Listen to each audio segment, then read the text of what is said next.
అందరికీ నమస్కారం. రామలక్ష్మి కథల ఛానల్‌కి స్వాగతం.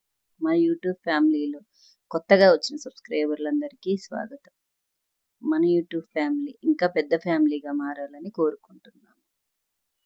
ఈరోజు మనం చెప్పుకోబోయే కథ పేరు బలవంతపు పెళ్లి తర్వాత నిజమైన ప్రేమ. రహస్య వ్యక్తి పంపించిన మెసేజ్‌ని చూస్తూ కంగారులో ఉండిపోతుంది మేఘన.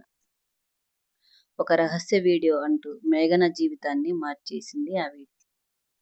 అర్జున్ నిర్దోషి అని తెలిసింది కానీ ఆ నిజం చెప్పింది ఎవరు? ఆలోచనలో పడిపోయింది మేఘన. అతను చెప్పిన పాత గోడంకి వెళ్ళాలా వద్దా అని ఆలోచిస్తుంది మేఘన. అలా ఆ రాత్రి గడిచిపోయాక మరుసటి రోజు ఉదయం 10 గంటలకు మేఘన ఎవరికీ చెప్పకుండా పాత గోదాం దగ్గరికి వెళ్ళిపోతుంది. చుట్టూ నిశ్శబ్దం. ఎవరూ కనిపించరు. ఆమె భయంతో ఎవరైనా ఉన్నారా అని పిలుస్తుంది. కానీ చుట్టుపక్కల ఎవరూ కనిపించడం లేదు. భయంగా మెల్లిమెల్లిగా ముందుకు సాగింది. అప్పుడే ఒక వృద్ధుడు నెమ్మదిగా బయటికి వచ్చాడు ఆ గోడం నుంచి. ఆయన చేతిలో ఒక పెన్ డ్రైవ్ ఉంటుంది. ఆ ముసలాయన, అమ్మా, అర్జున్‌కి అన్యాయం జరిగింది అని చెబుతాడు మేఘనతో. ఆ మాటలు విన్న మేఘన, మీరు ఎవరు అని ఆ వృద్ధుణ్ణి అడుగుతుంది. నేను ఆ కంపెనీలో సెక్యూరిటీ గార్డుని. ఆ రోజు జరిగినదంతా నా కళ్ళతో చూశాను. అందుకే నేనిక్కడికి రమ్మని పిలిచానమ్మా అంటాడు ఆ వృద్ధుడు. ఆ మాటలు విన్న మేఘన సరే అని చూస్తుంది. ఆయన పెన్ డ్రైవ్ మేఘనకు ఇస్తాడు. వృద్ధుడు, ఇందులో అసలు సీసీటీవీ ఫుటేజీ ఉంది. దీనిని పోలీసులకు ఇస్తే అర్జున్ బయటికి వస్తాడు అని ఆ వృద్ధుడు మేఘనతో చెప్తాడు. ఆ మాటలు విన్న మేఘన చాలా ఆనందంతో ధన్యవాదాలు అంకుల్ అని చెబుతుంది ఆ వృద్ధుడికి. అప్పుడే వెనక నుంచి ఒక కారు వేగంగా వస్తుంది. రోహిత్ ఇంకా అతని మనుషులు ఆ కారులో నుంచి దిగుతారు. మేఘనకి ఇక్కడ ఏం జరుగుతుందో అర్థం కాదు. వెంటనే రోహిత్, ఆ పెన్ డ్రైవ్ మాకు ఇవ్వు మేఘన అని అడుగుతాడు మేఘనని. ఎప్పటికీ ఇవ్వను అని చెబుతుంది మేఘన. రోహిత్ మనుషులు పెన్ డ్రైవ్ లాక్కోవడానికి మేఘనని ప్రయత్నిస్తుంటారు.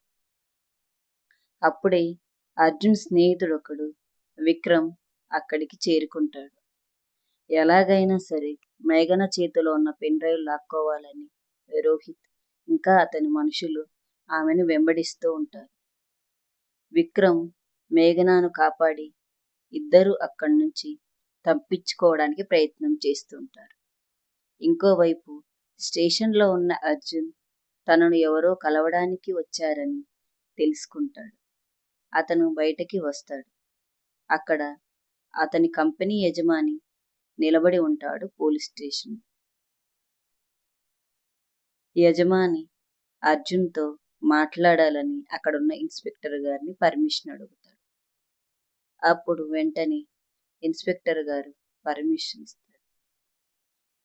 ఇక అర్జున్ దగ్గరికి వచ్చి యజమాని, నేను నిన్ను నమ్ముతున్నాను, నిజమైన నేరస్తుడు త్వరలో దొరుకుతాడు అని చెప్తుంటాడు అర్జున్కి యజమాని. ఆ మాటలు విన్న అర్జున్ కళ్ళలో ఆశ మెరుస్తుంది. ఇంతటితో ఈ ఎపిసోడ్ అయిపోతుంది.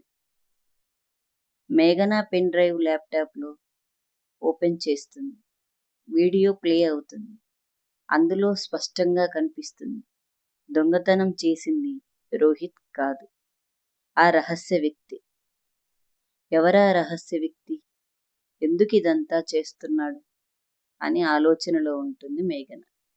వీడియో చివర్లో ఆ వ్యక్తి ముఖం స్పష్టంగా కనిపించబోతున్న సమయంలో ఫైల్ ఒక్కసారిగా డిలీట్ అయిపోతుంది. మేఘన షాక్తో ఎవరో మన సిస్టమ్ను హ్యాక్ చేశారు అని అనుకుంటుంది మనసులో. కొనసాగుతుంది ఈ ఎపిసోడ్. మా స్టోరీ మీకు నచ్చినట్లయితే లైక్ చేయండి, మీ ఫ్రెండ్స్ అండ్ ఫ్యామిలీకి షేర్ చేయండి. మరిన్ని మంచి వీడియోల కోసం మా ఛానల్ని సబ్స్క్రైబ్ చేసుకోండి. అలాగే కామెంట్ చేయడం మర్చిపోకండి. Thank you.